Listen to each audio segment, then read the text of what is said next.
13절로 18절까지의 말씀입니다. 제가 가진 성경으로는 구약성경 1236쪽에 있습니다. 다니엘서 3장 우리 13절부터 우리 18절까지 우리 한 절씩 교독하신 후에 마지막 18절은 우리 합독합니다. 13절입니다. 느부갓네살 왕이 노하고 분하여 사드락과 메삭과 아벳느고를 끌어오라 말하매 드디어 그 사람들을 왕의 앞으로 끌어온지라.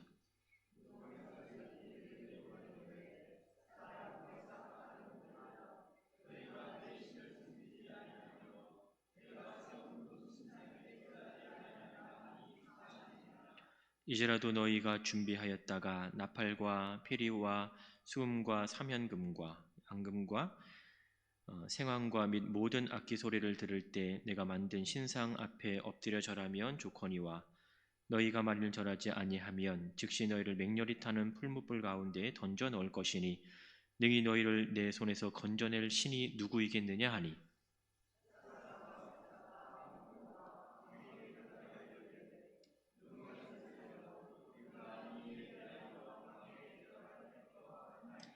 왕이여 우리가 섬기는 하나님이 계시다면 우리를 맹렬히 타는 풀무불 가운데에도 능히 건져내시겠고 왕의 손에서도 건져내시리이다.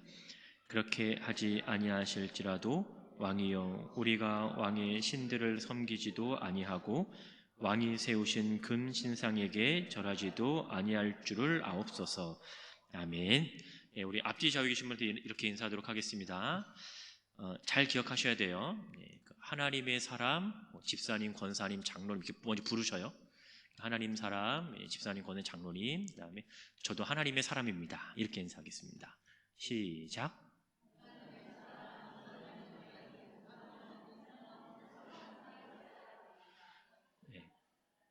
그러니까 상대방을 축복한 게 보다는요, 내가 누군가를 밝힌 거예요. 하나님의 사람이라고. 다시 한번 인사하도록 하겠습니다. 이 한 주 하나님의 사람으로 살아가시기를 축복합니다.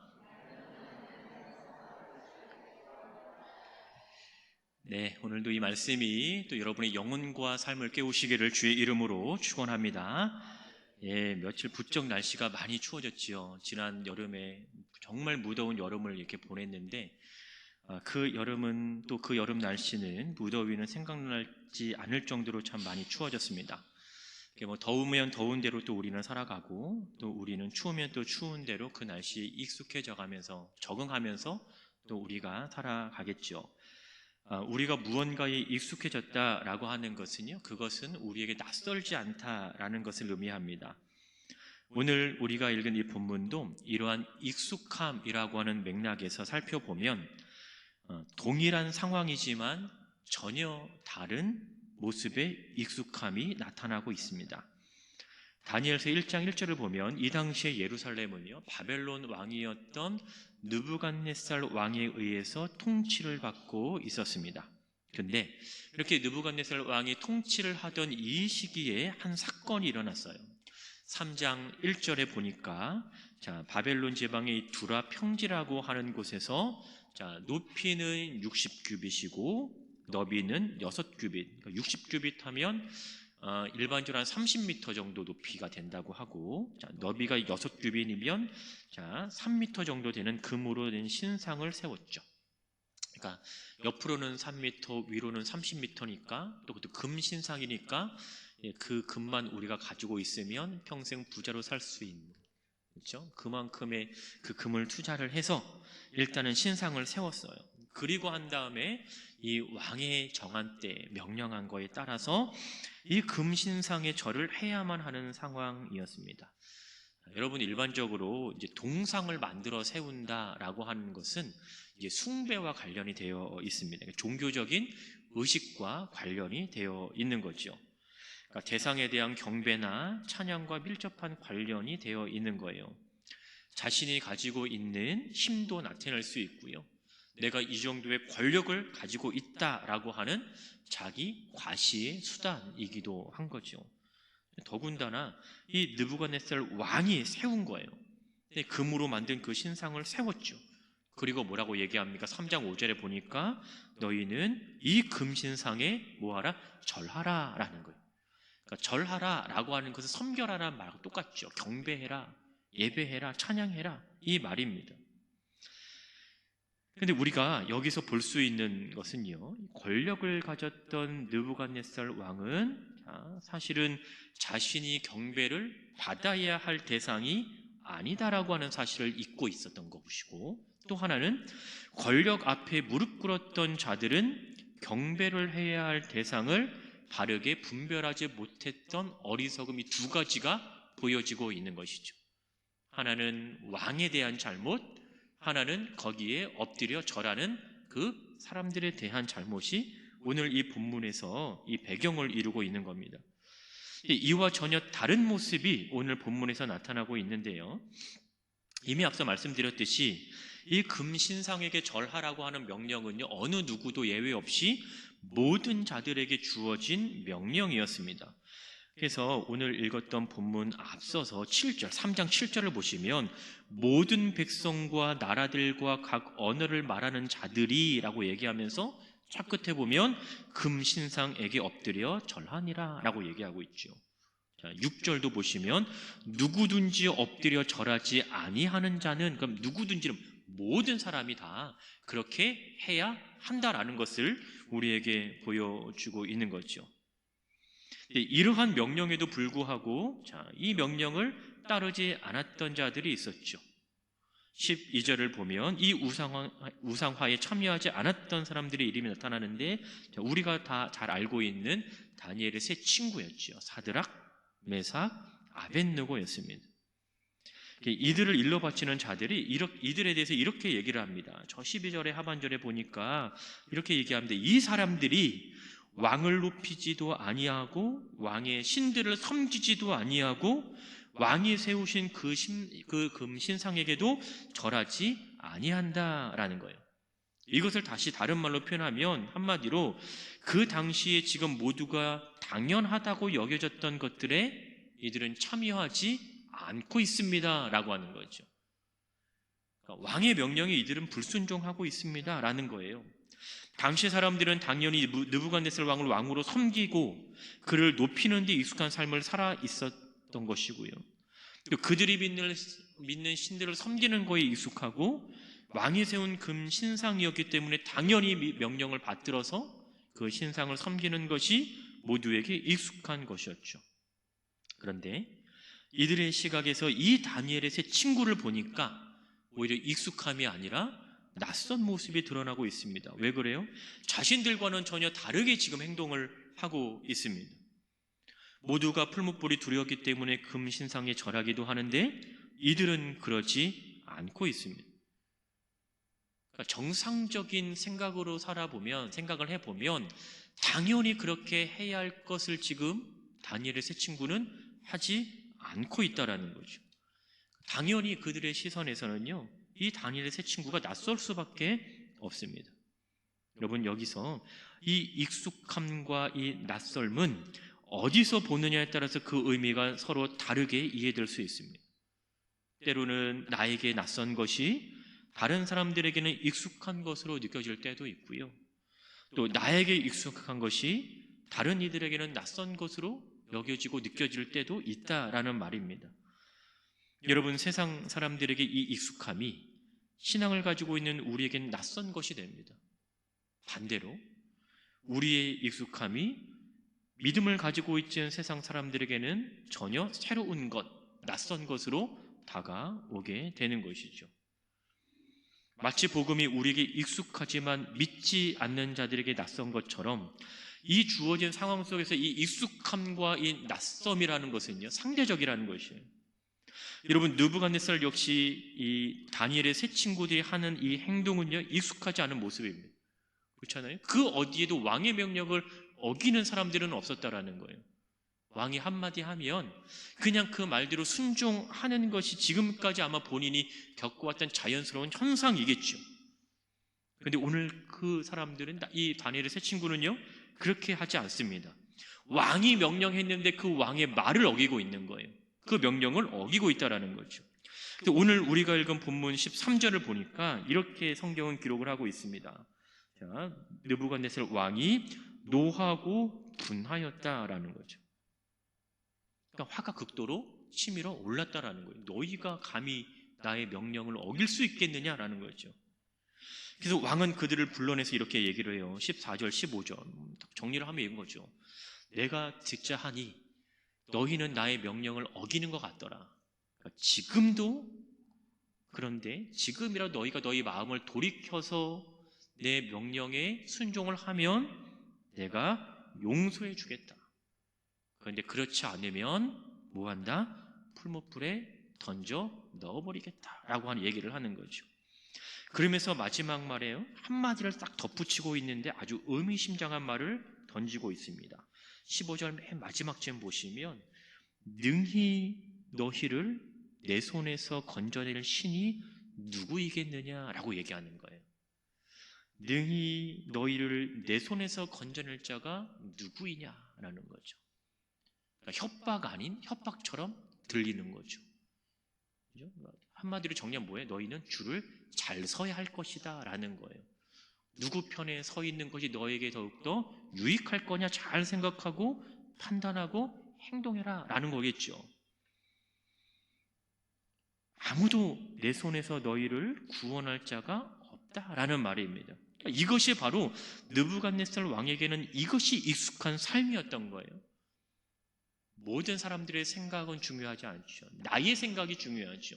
왕으로서의 나의 생각이 중요합니다. 모든 사람들의 시선이 자신에게 멈추어져 있는 것, 이것이 자연스러운 현상이죠. 그래서 자신이 가지고 있는 이 권위가 모든 것을 행할 수 있다라고 그들은 생각을 하고 행동하는 겁니다.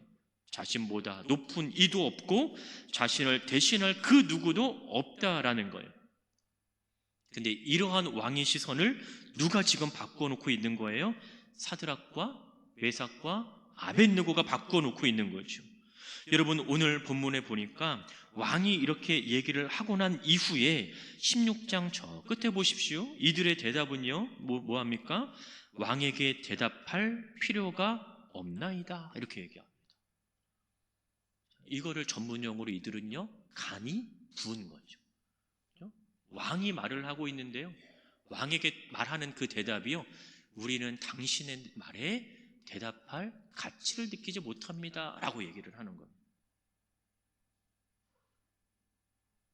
갈대인들이 믿고 있는 그 신들은 그냥 단지 사람이 만들어 놓은 신에 불과하지만 우리가 믿는 하나님은 다르다라고 하는 이 의미를 오늘 16절 끝에 보면 우리는 대답할 필요가 없습니다 라고 얘기를 하고 있는 것이죠. 하나님께서는 창조주이시다, 하나님께서는 구원자이시다라는 거예요. 창조주이신 하나님과 구원자이신 그 하나님을 우리가 놓고 어디로 갈 수 있겠느냐라는 거예요. 우리는 당신을 섬길 수 없다라고 하는 것이죠. 이 그들의 대답에서 나타나는 것은요, 그들이 가진 믿음의 표현이라고 할 수 있는 것입니다. 그들은 자신들 앞에 놓여져 있는 이 생명의 위기와 같은 두려움 때문에 하나님을 버리지 않았다라는 거예요. 비록 자신의 생명이 위협을 느낀다 하더라도요, 자신들의 신앙을 포기할 수 없다라고 하는 것이 그들의 대답이었습니다. 여러분, 17절과 18절은 둘 다 가정의 형태로 문장을 구성을 하고 있어요. 그러니까 17절은 이렇게 얘기합니다. 왕이여 우리가 섬기는 하나님이 계신다면, 이렇게 얘기를 하고 있는데, 만일 하나님께서 계신다면 이렇게 얘기하는 거예요. 또 18절에서도 그렇게 하지 아니하실지라도 라는 것은 하나님이 안 계신다라가 아니라 하나님께서 계시지만 내 생각대로 하지 않으신다면 이 말인 거죠. 그럼 이 두 문장에 공통점이 있어요. 바뀌어지지 않는 하나의 사실은 뭐냐면 하나님이 계신다라는 거예요. 하나님은 분명히 계신다. 내가 이 하나님을 놓고 내가 당신에게 섬길 수 있습니까? 아니라는 거죠. 이 하나님에 대한 이 신앙이 하나의 동일한 단어로 두 번이나 반복되어서 나타납니다. 17절 보시면 이렇게 얘기하죠. 왕이여 우리가 섬기는 하나님이 계신다면 우리를 맹렬히 타는 풀무불 가운데에서 등장합니다. 능히 건져내시겠고, 또 왕의 손에서도 어떻게 하신다? 건져내시리라 라는 거예요. 이것이 자신들이 가지고 있는 이 믿음입니다. 여러분 15절 끝에서 왕이 이렇게 얘기했잖아요. 누가 너희를 능히 내 손에서 건져낼 수 있겠느냐라고 말했어요. 그런데 그 왕의 질문에 대한 답이 여기 17절에 나타나는 거죠. 하나님은 건져내신다라는 거예요. 건져내시는 하나님을 내가 안 볼 수 있겠습니까? 아니죠. 그래서 우리는 하나님을 바라볼 것입니다 라고 하는 겁니다. 그리고 이러한 믿음이 18절에선 더욱더 강화가 되어서 나타나는데, 자, 그렇게 하지 않으신다고 하더라도, 그러니까 풀문불에서 나를 건져내시지 않고 왕의 손으로부터 우리를 건져내지 않는다고 해서, 그렇다고 해서 내가 하나님을 섬기는 걸 포기하는 것이 아니라 오히려 왕의 신들이나 금신상에게 절하지 않겠다라고 하는 건 동일하다라는 겁니다. 여러분, 이들에게 있어서 이렇게 신앙을 지키며 살아가는 것은 바로 이들에게 있어서의 익숙함이라고 하는 거예요. 오히려 이들에게 있어서 하나님을 배반하고 하나님 대신 왕을 섬기고 금신상에 절하는 것이 낯선 행동이라고 하는 것이죠. 여러분, 누군가에게는 익숙함이 또 다른 누군가에게 오히려 낯선 것이 될 수도 있고요. 반대로 누구에게 낯선 것이 또 다른 누군가에게는 익숙한 것이 되고 있다는 것을 오늘 본문에서는 우리에게 보여주고 있습니다. 여러분, 이 세 명에게 있어서 참된 왕은, 참된 신은 하나님 한 분밖에 없음이 이들의 고백이었다라고 하는 거예요. 이것은 이미 이들의 행동에서 드러난 거죠. 오늘 본문 한 절 앞에 보시면 12절에 보시면 왕을 높이지 아니한다라고 참소하는 자들이 그렇게 얘기한 거예요. 이 사람들이 왕을 높이지 않고 있습니다라고 하는 거예요. 뭡니까? 왕을 왕으로 생각하지 않는다라는 거죠. 과연 이것이 가능하겠습니까? 자신들의 목숨이 달려있는 문제인데 이렇게 행동하는 것이 가능할까요? 근데 이들에게 이것이 가능할 수 있었던 이유는요, 바로 이들이 이것을 알았기 때문인 거예요. 내 생명의 주관자는 하나님이시다라는 거예요. 나를 살리시는 분도 하나님이시고 나를 죽이시는 분도 하나님이시기 때문에 그 하나님 한 분 외에는 내가 따라갈 리가 없습니다 라고 하는 것이죠. 이 사실을 이들은 익히 알고 있었던 것입니다.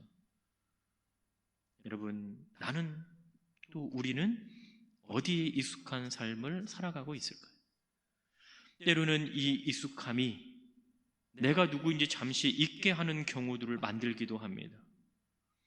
우리는 하나님에게 익숙해져야 하는데 그렇지 못하고 있다면 분명히 다른 가치관을 가지고 살아갈 수밖에 없겠죠. 하나님께 가까이 나아가는 그 삶에 익숙하지 않는다라고 하면 오히려 다른 것에 나의 즐거움과 만족을 찾을 수밖에 없을 것입니다. 내가 세상에 대한 이 익숙함에 젖어 있다면 우리는 그 익숙함으로부터 벗어나야 할 줄을 믿습니다. 이것이 신앙을 가진 우리의 모습이어야 하는 거예요. 여러분, 익숙하다고 해서 그 익숙한 모든 것이 나에게 유익이 된다라고 생각하지는 않는다라는 겁니다. 때로는 무엇인가에 대한 익숙함이 나로 하여금, 우리로 하여금 주님과 멀어지게 만들게도 한다라는 것입니다. 그렇기 때문에 우리는 이 익숙함에 있어서도 하나님께 익숙할 수 있도록, 주님께 익숙한 삶을 살아갈 수 있도록 우리는 은혜를 구해야 되고 지혜를 구해야 할 줄을 믿습니다. 과연 나는 무엇에 익숙한 삶을 살아가고 있는가? 나는 과연 무엇에 익숙한 삶을 살아가야 하는지 우리는 알아야 될 필요가 있다라는 것이죠. 하나만 이야기하고 정리할게요. 예전에 제가 서울에서 사역할 때 금요 기도회를 마치고 늦은 시간에 집으로 이제 돌아가는 길이었습니다. 이제 운전을 하고 이렇게 가다가 신호가 이렇게 빨간불이 이제 정차를 하고 있는데 저쪽에 건물에 제 눈에 이제 들어온 사자성어 같은 게 있었어요. 사자성어. 내자니까 뭐 사자성어라고 저는 이해를 합니다. 그래서 가만히 이렇게 읽어보니까 이렇게 써 있습니다. 척관도정 추절수형. 척관도정 추절수형 딱 있는 거예요. 이 말이 뭔 말일까? 척관도정이 무슨 말일까? 한참을 생각했습니다. 근데 도무지 무슨 뜻인지 알 수가 없는 거예요. 나의 한자의 능력이 짧은가? 다시 보니까 이 말은 이런 것이에요. 척추, 관절, 도수, 정형. 이제 이해하셨습니까? 척추로 읽었어야 되죠. 그러니까 이 척관도정은 사실 이렇게 읽으면 안 되고 아래로 읽어야 되는 거예요. 내가 왜 글씨를 그렇게 읽었을까 한참을 생각했죠. 내가 설마 바보인가? 우리는 글씨를 읽을 때 왼쪽에서 오른쪽으로 읽는 게 익숙하죠. 그러니까 당연히 저도요 옆으로 읽은 거예요. 이렇게 왼쪽에서 오른쪽으로 읽은 거죠. 근데 그 건물이 병원 건물이에요. 정형외과 건물이었던 거예요. 조금만 더 옆으로 시선을 돌리면 어디 정형외과라는 간판이 있는데 그 간판이 제 눈에는 안 들어오고 그냥 척관, 도정, 추절생 이것만 사실 들어오다 보니까 사실 이게 어떠한 말인지 알 수가 없는 거죠. 병원이라는 간판을 보고 병원이라는 문맥에서 파악하니까 그제서야 좌측에서 우측으로 읽으면 안 된다는 걸 알게 되는 거죠. 그냥 위아래로 읽으면 깔끔하게 뜻을 파악할 수 있는 거를 저는 한참을 생각했습니다. 정말. 여러분, 믿음, 신앙, 예배, 말씀, 이러한 단어들은요 그렇게 많이 들었잖아요. 근데 그렇게 많이 듣고 있음에도 불구하고 또 수많은 시간이 흘렀음에도 불구하고 정말 이것이 나에게 익숙함으로 다가오는 단어들인가?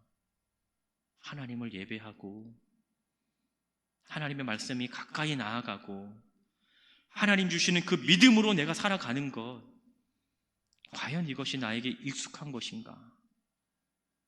그렇게 신앙생활을 오래 했어도, 말씀을 많이 읽었어도, 기도를 많이 했었어도 여러분, 우리의 삶 가운데 이 예수 그리스도라고 하는 이 올바른 문맥이 없으면 그 모든 것들이 무의미해지기 시작한다는 것이죠. 예수 그리스도가 주인이 되지 못하는 신앙생활, 예수 그리스도의 은혜가 없는 말씀, 예수 그리스도의 인도하심이 없는 그 기도가 여러분 어떠한 능력이 있겠고 어떠한 의미가 있겠습니까? 여러분, 세상에 대한 익숙함이, 또 내가 살아온 방식에 대한 익숙함이 때로는 나로 하여금 주님을 제대로 바라보지 못하게 할 수도 있습니다. 그렇게 되면 그리 아니하실지라도가 아니라 혹시 그렇게 해 주신다면으로 바뀌어 버리는 거죠. 하나님, 그렇게 아니하셔도 내가 하나님을 따라갈 수 있습니다가 아니라 혹시 그렇게 해 주신다면 내가 하나님을 따라갈 수도 있겠습니다. 이렇게 되는 거죠. 여러분, 신앙은요 타협과 협상이 아닌 거죠. 하나님께서 우리를 이 땅에 너무나 사랑하셔서 예수님을 보내셨습니다. 그 예수님을 통해서 우리의 죄를 사하여 주셨고 우리가 지금 그 은혜 가운데 머물게 하셨는데 우리는 하나님과 협상을 하면 되겠습니까? 협상하면 안 되죠. 여러분, 참되고 성숙한 신앙의 모습은 그렇게 하신다고 해도, 혹여는 그리 아니하신다고 해도 주님을 향한 저의 신앙은 여전히 변함없습니다 라고 하는 그 고백이 있어야 할 줄을 믿습니다. 이것이 이 땅에서 그리스도인으로 살아가는 우리에게 가장 익숙한 모습이 되어야 할 것입니다. 특별히 이번 주 한 주간 우리에게 너무나 중요하잖아요. 물론 새벽 예배 때도 기도할 거고 또 수예배 때도 기도할 건데요, 이번 주에 우리는 또 새로운 직분자를 세우려고 합니다. 이미 직분을 받아서 이 자리에 앉아 계신 분들도 있겠지만 여러분, 새롭게 직분을 받으실 분들도요, 늘 하나님의 말씀에 하나님의 은혜에 익숙한 삶이 되시기를 주의 이름으로 축복합니다. 여러분, 세상에 익숙한 삶이 아니라 예수 그리스도에 대한 익숙함으로 우리의 신앙과 우리의 인생의 삶을 살아갈 수 있기를 바라고, 또 혹여나 그렇게 아니하신다고 하더라도 여전히 변함없는 그 믿음을 가지고 예수님 한 분만 바라보고 그분만 신뢰하고 그분과 함께 걸어간 귀하고 복된 삶을 살아가시기를 주의 이름으로 축원합니다. 기도하겠습니다.